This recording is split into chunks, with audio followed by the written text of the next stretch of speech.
அஸ்ஸலாமு அலைக்கும். என்னென்னமோ சுற்றுறாங்க, ஆனால் இந்த பராட்டாக்கு பேடா சுத்த வர மாட்டேங்குதுன்னு நிறைய சிஸ்டர்ஸ் அவங்க சேனலில் ஆதங்கப்பட்டுக்கிறத நான் பார்க்குறேன்.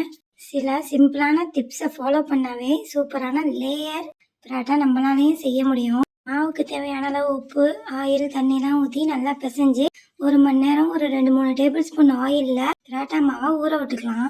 பால்ஸாக போடாமல் இந்த மாதிரி தட்டை தட்டையாக போட்டு அந்த பராட்டா மாவை எடுத்து வச்சு இந்த மாதிரி கொஞ்சம் சின்னதாகவே பரத்தி எடுத்துக்கலாம்.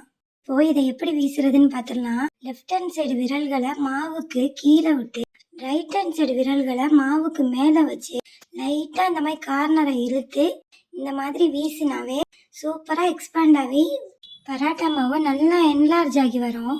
லெஃப்ட் ஹேண்டால் தான் மாவை தூக்கணும், ரைட் ஹேண்டை ஒரு சப்போர்ட்டுக்கு தான் வச்சுக்கணும். இந்த மாதிரி நல்லா என்லார்ஜ் ஆகி வந்ததுக்கப்புறம் நல்லா இழுத்து விட்டு ஒரு டேபிள் ஸ்பூன் ஆயில் ஆட் பண்ணி இந்த மாதிரி 2 கார்னரையும் பிடிச்சு ஒரு துணியை மடிக்கிற மாதிரி மடித்து ஒரு கார்னரில் வச்சு அந்த ஃபுல் மாவையும் சுற்றி அடுத்த கார்னரை அதில் ஒரு முடிச்சு மாதிரி அமுத்தி விட்டுடலாம். பராட்டா பேடா ரெடி ஆயிடுச்சு. இந்த மாதிரி யூஸ்ஃபுல்லான வீடியோஸ்க்கு என்னோட சேனலை சப்ஸ்கிரைப் பண்ணிக்கோங்க. அடுத்த வீடியோவில் சந்திக்கலாம்.